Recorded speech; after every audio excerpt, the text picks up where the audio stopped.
사사기는요, 사사기가 어떤 시대였는가를 나타내는 말이 있죠. 말씀이 있죠. 자기 소견에 옳은 대로 행하였더라. 하나님께서 굉장히 싫어하시는 것, 나 잘난 맛에 사는 것이거든요. 하나님께서는요, 인간이 어떤 힘을 쌓아서 그것으로 자기의 능력을 삼으려고 하시는 것을 극도로 싫어하세요. 왜냐하면 아담이 에덴 동산과 온 인류, 앞으로 먼 미래, 영원한 미래까지의 어떤 인류를 다 망가뜨려 버렸던 것이 자기가 좀 힘 좀 쌓아보려고 했던 그 이유였기 때문에 하나님께서는 자기의 힘을 길러서 그 힘으로 능력 삼고 하나님을 하지 않고 자신의 능력을 의지하고 살아가는 것을 극도로 싫어하십니다. 창세기에서 조금만 몇 장만 넘기면, 창세기 1장에서부터 조금만 몇 장 넘기면 바로 하나님의 그 극명한 증거가 나와요. 하나님이 인간이 자기 힘을 의지할 것을 굉장히 싫어하신 증거, 바벨탑 사건 나오잖아요. 바벨탑을 높이 쌓아서 하늘까지 높아지려고 하는 인간의 욕망을 하나님께서 너무너무 싫어하셔서 다 망가뜨려 버렸어요. 그 이후로 저것들은 모이기만 하면은 자기 힘을 쌓으려고 하시는구나 해서 다 흩어져 버렸잖아요. 흩어뜨렸잖아요. 예. 여러분, 사사기에는요, 많은 사사들이 나옵니다. 12명의 사사들이 나오는데 그 사사들 중에서 이 사사기의 본문의 분량을 조금 많이 차지하는 사사들이 한 2명 정도 있어요. 예. 여러분, 오늘 본문에 나오는 기드온이라는 사사가 있고, 또한 이 이후에 또 한 명 우리가 굉장히 잘 아는 사사 있죠. 힘 자랑하는 사람 누구예요?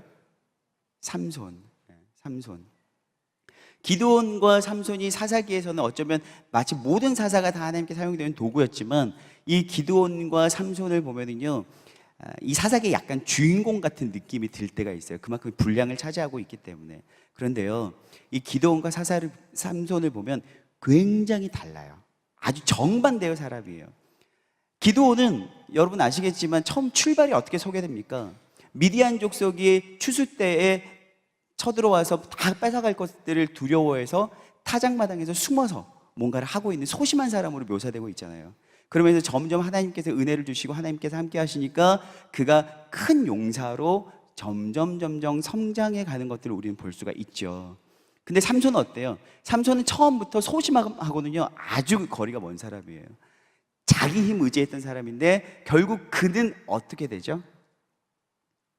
자기 힘을 완전히 빼버리는 상태까지 하나님께서 인도하시잖아요. 물론 어떤 것이 하나님의 진짜 하나님의 역사야, 어떤 것을 하나님께서 기뻐하셔라고 단정 지을 수는 없습니다. 하나님께서는 기드온을 인도하실 때, 삼손을 인도하실 때 그들에게 맞게 역사하셨으니까요. 그러나 공통점을 보면 하나님께서는 자기의 힘을 빼고 하나님만을 의지하는 것을 원하세요.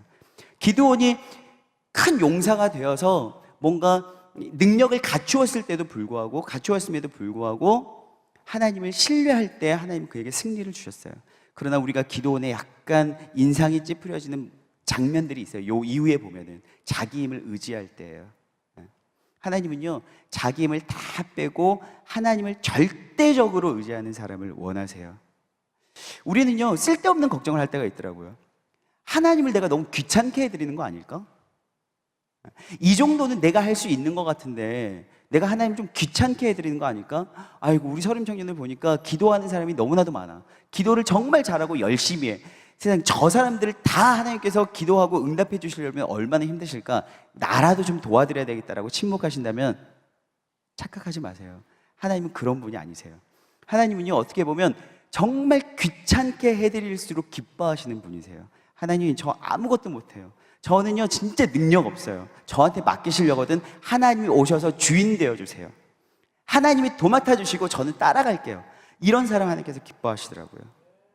오늘 기드온 나와요. 기드온이 나오는데 이때는요, 기드온이 이제 뭔가 리더십을 좀 갖춘 모양새예요.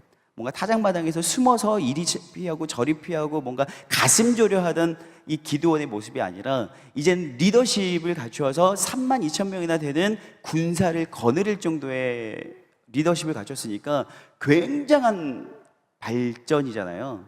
이 정도면은요, 뭔가 호령하고 뭔가를 이렇게 지시하고 거의 32,000명을 거느리고 있다면 왕과 같은 어떤 능력을 갖추었다고 해도 과언이 아니에요. 기드온은요, 뭔가 명령하면서 자신의 권위를 자랑할 수도 있는 위치였음에는 분명해요. 그러나 오늘 기드온에게서는요, 그 어떤 리더십도 발견되지 않아요. 기드온으로부터 나오는 명령, 기드온으로부터 시작되어진 어떤 지시사항도 없어요. 사실 32,000명의 군대를 거느리고 있다면 이 정도의 리더십을 갖춘 리더라면 사실 굉장한 책임감이 있을 거예요. 더군다나 우리 교회가 어떤 사역을 하는 정도가 아니라 전쟁을 앞두고 있기 때문에 그는 놀라운 작전도 가지고 있어야 돼요. 전쟁을 앞두고 있기 때문에 이겨야 되잖아요, 전쟁은. 작전도 가지고 있어야 되고요. 어떤 자기와 함께 파트너십을 이룰 만한 장군들과 뭔가 소통을 하면서 뭔가를 아무튼 가지고 있어야 돼요. 그게 기술이든 지식이든 지혜이든 간에 뭔가 가지고 있어야 돼요. 그런데 오늘 기드온은 그 어떤 리더십도 펼치지 않아요. 그가 가지고 있는 리더십이라면은 하나님을 의지하는 리더십이에요. 하나님께 귀를 기우는 리더십이더라고요. 사실 리더십이 아니라 이건 팔로워십이죠, 어떻게 보면. 하나님을 온전히 따르고 있어요. 근데 어떤 상황까지 따라요? 하나님이 말도 안 되는 이야기를 하셔도 그럼에도 불구하고 하나님이 항상 오르시기 때문에 그 믿음의 표현으로 따르고 있다는 거예요. 전쟁을 하고 있습니다. 10만이 넘는 군대와 32,000의 군대예요. 인해전술이라는 거 아시잖아요. 쪽수가 많을수록, 사람 수가 많을수록 유리한 거죠. 군대 수가 많을수록 유리한 거예요. 그런데 오늘 하나님께서는 그들이 우리에게 너무 많대요. 적들에 비하면 훨씬 말도 안 되는 수이지만 하나님께서 많대요. 여러분, 여기서 일단 자기의 소견에 오름이 들어가면은요, 하나님께 따져 물어야 돼요. 하나님, 뭐가 많아요? 적이 안 보이세요? 우리 안 보이세요? 하나님, 셈이 안 되세요? 숫자적인 계산이 안 돼요? 누가 더 많아요? 딱 봐도 우리가 적은데. 아니면 하나님이 우리가 너희가 그럼에도 불구하고 너무 많아라고 하시면요, 아마 내가 잘못 들었는가 보구나. 내가 너무 영적으로 둔감해져서 수를 잘못 들었나 봐. 이게 하나님께서 이 수를 많다고 하실 리가 없지. 그런데요, 기드온은 하나님이 많다고 하시니까 하나님이 옳습니다. 여기 그 어떤 말도 하지 않아요. 그런데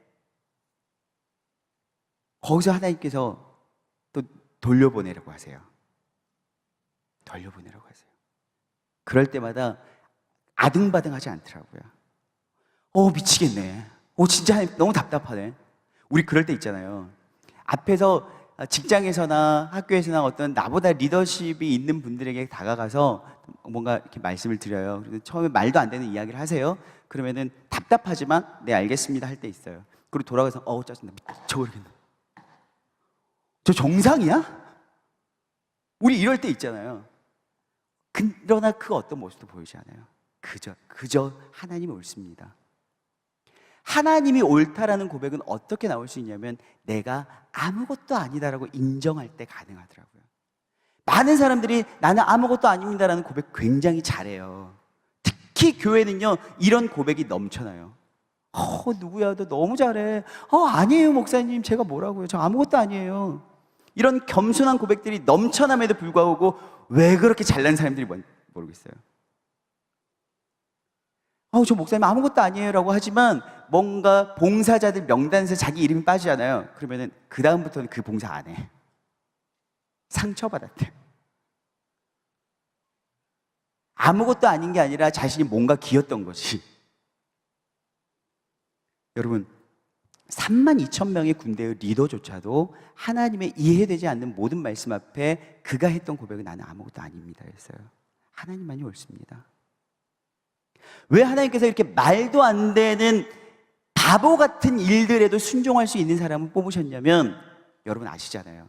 이 이후의 일들이 말도 안 되는 일들이기 때문에 조금이라도 자기가 잘난 사람은 이 일에 함께 할 수가 없는 거예요. 여러분 뭔가 해볼 때요, 어떤 사역을 하거나 어떤 일을 할 때 잘난 사람들 많으면요 절대 일 안 되더라고요. 뭔가 이쪽으로 거의 결정될 뻔했는데 와가지고 야 내가 보니까 이거 아니네, 또 뭔가 이야기해. 들어보면 그 사람 이야기가 맞는 것 같아. 그래서 또 이쪽으로 기울러. 또 어떤 사람이 와가지고 야 이거 이렇게 하면 되겠냐? 이렇게 하는 게 낫겠다 하면 또 그 사람 말이 맞는 것 같으니까 또 그쪽으로 기울러. 그러다 보면 아무 일도 안 돼요. 그런데 정말 아무것도 아닌 사람들 있잖아요. 그냥 할 수 있는 사람들 모이면 그들을 통해서 무언가가 이루어지더라고요. 그리고 그런 분들을 통해서 일이 이루어지는 곳이 어디냐면 교회예요. 교회. 왜요? 아무것도 아닌 자들 모아서 하나님께서 역사하시고 하나님께서 영광 받으시는 곳이 교회예요. 그래서 여러분, 시끄러운 교회, 깨어지는 교회는 어떤 교회예요? 잘난 사람들 많은 곳이잖아요. 잘난 사람들 많으면 정말 그 공동체가 힘들어요. 샘터에서도 아마 그럴 거예요. 사랑하는 여러분, 하나님께서는요, 횃불과 항아리 깨뜨리기 작전으로 전쟁을 준비하고 계셨어요. 만약에 하나님께서 그 32,000명의 군대 앞에서 작전을 펼치시는 거예요. 칼과 창으로 하는 전쟁이 아니라 항아리 깨뜨리고 횃불 들고 소리 지르는 전쟁할 거야 라고 하면은 여러분, 그 난리, 아마 자기들끼리 전쟁이 일어났을걸요. 이해되지 않는 전술의 전략, 하나님께서는 그것을 통해서 이해되지 않을 만큼의 승리를 그들에게 허락하실 준비를 하고 계셨어요. 여러분, 우리가 그렇게 고백할 수 있었으면 좋겠어요. 하나님, 아무것도 아니에요. 제가 아무것도 아닙니다. 여러분, 아무것도 아님을 고백할 뿐만이 아니라 인정하고 그저 이해되지 않는 하나님의 인도하심에 묵묵히 따라가는 자만이 이해할 수 없는 역사를 경험하더라고요. 많은 사람들이 하나님을 경험하길 원해요. 국내에서 경험하지 못하니까 해외에서까지 경험하고 싶어서 가는 게 단기선교예요, 사실. 웬만한 국내에서는 뭐 마커 쓰고 뭐고 뭐 모든 집회를 다 섭렵하고 웬만한 집회와 웬만한 온라인 설교를 다 들었기 때문에 국내 갖고는 안 되겠어. 나는 국내 설교와 집회 정도로는 이제 내성이 생겨가지고 안 돼. 이제는 해외 정도로 나가서 살아계신 하나님을 좀 경험해야 되겠다. 그런데 은혜를 받는 건, 하나님을 경험할 수 있는 것은 여러분, 해외이기 때문에, 국내이기 때문에, 아니면 아웃리치를 가거나 수련회를 가거나 했기 때문이 아니라 내 힘을 뺄 때 경험되어져요. 내 힘을 뺄 때. 우리가 왜 수련회를 가요? 왜 아웃리치 가요? 왜 단기 선교를 가요? 내 힘 왕창 빼려고 가는 거예요. 정말 내가 아무것도 아님을 인정할 수 있도록. 이번 단기 선교가 아마 그랬던 곳 같아요. 정말 그랬어요. 심지어는 우리 팀원들 중에서는요, 더위를 참 스스로 잘 견딘다고 하는 청년이 있었어요. 난 더위를 잘 견뎌요. 난 좀 이렇게 더운 게 좋아요 하면서 맨날 반팔 입으라고 해도 긴팔 입고 다니는 청년이 있거든요.